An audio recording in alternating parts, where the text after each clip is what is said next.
لن نساوم أبدا في صحرائنا. احنا شعب التحدي منذ القدم وسنبقى شعب. أخواتي إخواني المغاربة، السلام عليكم. نتمنى تكونوا على خير وبخير.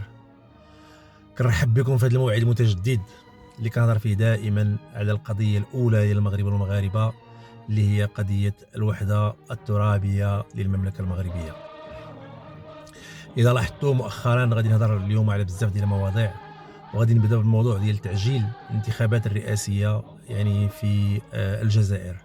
دونك هذا الموضوع هذا نورمالمون كانت حسمات فيه وكالة الأنباء الجزائرية، وكانت قالت بأنه هذه الانتخابات الرئاسية راه غادي تدار يعني طبقا للدستور، وغادي تدار في الموعد ديالها، وغادي تحترم فيها يعني الرأي ديال الشعب المغربي، ديال الشعب الجزائري، والرأي ديال يعني القوانين الجزائرية والدستور خاصة.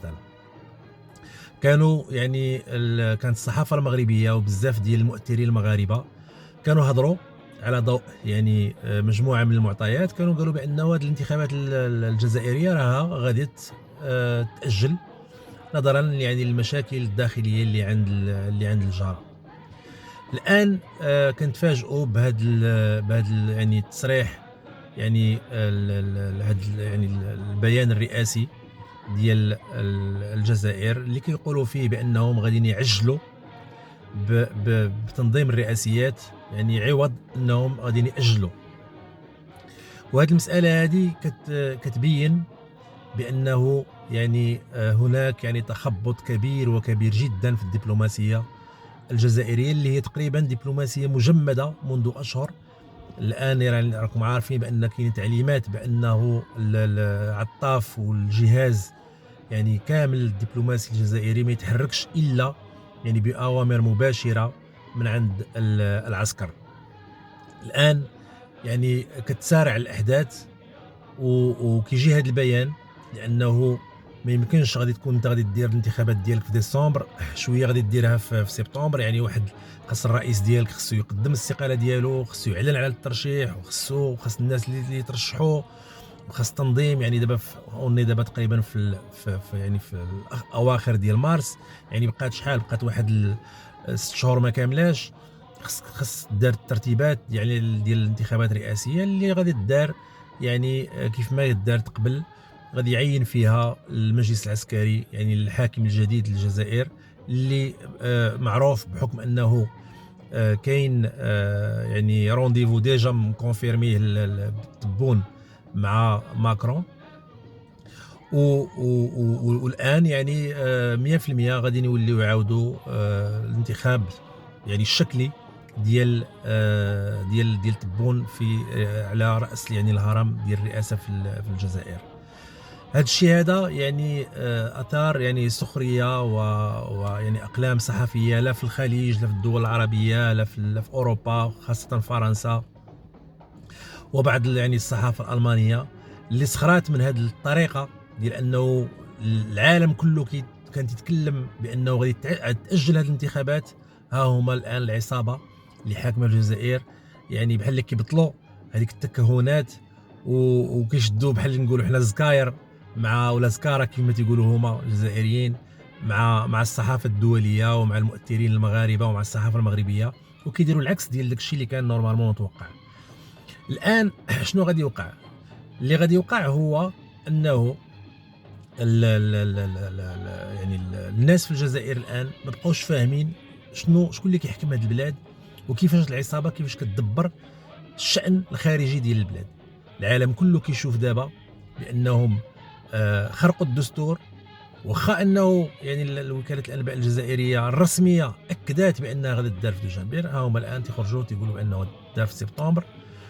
السبب ما علنوش علاش في البيان ديالهم، وهذا البيان راه كاين في الانترنت، واللي قراه راه ما غادي يفهم والو. انا حاولت نقراه، قريته، ولكن ما بلياش بانه يعني حتى الخطابه يعني حتى الستيل ديال البيان يعني كاين ارتباك وكاين تخبط. ما كاينش رؤيه، ما كاينش واحد الحكمه علاش يعني الماهيه ديال هذا التعجيل. والاسباب اللي دعات بانهم يعجلوا بهذه الانتخابات ما كايناش. وحد الان راه ما خرجوش وقالوا علاش، حيت نورمالمون ملي كيكونوا دي كاد فورس ماجور راه كيمكن بنادم انه يتقبل بانه دار الرئاسيات قبل من الموعد ديالها. كان كاين ما عرفتش، كاين كارثه اجتماعيه، كاين زلزال، كاين هذا، كاينه كارثه طبيعيه، كاين شي حاجه اللي كاين شي ضغط سياسي كبير من الخارج، كاين هذا. ولكن بالنسبه لنا حنا هذه المساله هذه يعني كيف ما قلت في الفيديوهات السابقين، خص المغرب دابا غير يحبس ويرجع للور ويتفرج شنو واقع شنو غادي يوقع في هذه البلاد هذه. حيت كيف ما قلنا ترامب راه غادي يطلع يعني دابا يعني تقريبا نقول لك واحد 90 ولا 95% ترامب راه هو اللي غادي يدي يعني في الاواخر ديال 2024 يعني يتقدم معاه بايدن، راه غادي يدي ترامب ولا غادي يدي الانتخابات. اذا واش هربوا من الا كان ترامب وانت غادي دير البريزيدونسيال ديالك، راه غادي يقدر يكريتيكيك، غادي يقدر يعني يتدخل، غادي يقدر يقول شي تصريح. يعني واش بغى هو يكون رئيس قبل من ترامب؟ واش هو بغى يكون رئيس عادي يمشي لعند فرنسا؟ عند المراديه في هذه المساله هذه اللي خصنا حنا المغاربه نعرفوه ونوجدوا ليه.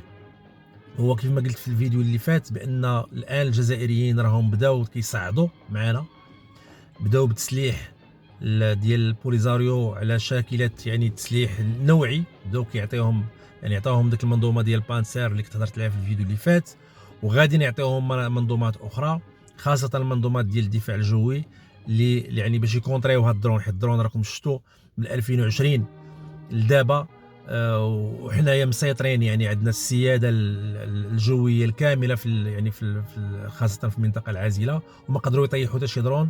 وهذا الشيء هذا كتعتبر بمثابه يعني نكسه عسكريه وانهزام عسكري للجزائر، لانهم انتم كديروا عندنا حرب بالوكاله وما قادرينش انكم تطيحوا حتى شي يعني ديروا حتى شي ديغا، ما قادرين، ما عندكم لا شي تصاور اللي هما يعني ديال الحرب، ما عندكمش البروف بانكم طيحتوا لنا شي حاجه. دونك هذه المساله هذه راها يعني كتعتبر انهزام عسكري جزائري، حيت حنا اون في فاس لي زالجيريان اون في با فاس البوليزاريو كما كتعرفوا.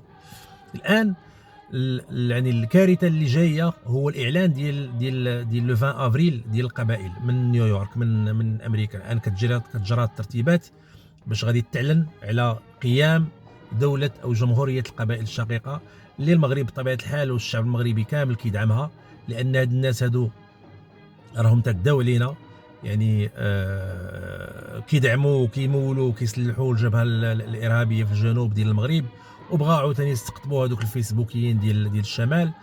ويعني المغرب ما غاديش يكون دابا حنا خرجنا من دوك النقطه المحايده اللي كان فيها المغرب، يعني هذيك الدبلوماسيه اللي كنا كنتعاملوا بها وهذا راه صافي. بني بدينا كنطالبوا حنا بالصحراء الشرقيه، يعني ما بقيناش في موقف محايد، يعني دزنا الهجوم والاسلحه دابا اللي غادي توصل بهم ان شاء الله المغرب واللي ديجا كاينين في المغرب راهم يعني قادرين على اننا يعني ما غاديش حنا ماشي كنعزوا غير الدفاعات ديالنا، ولكن الحمد لله راه حنا يعني غادي نمشيو حتى ليطاب ديال الهجوم اذا اقتضى الامر، لانه اي حرب مقبله مع الجزائر اللي هي دابا كتوجد الحرب معنا باش نكونوا واضحين في هذه المساله هذه. هما داخلين دابا في كوارث اجتماعيه، عندهم مشاكل ديال قطاع الغيار في الجو مع يعني روسيا الان راه ما كتصدرش لهم قطاع الغيار.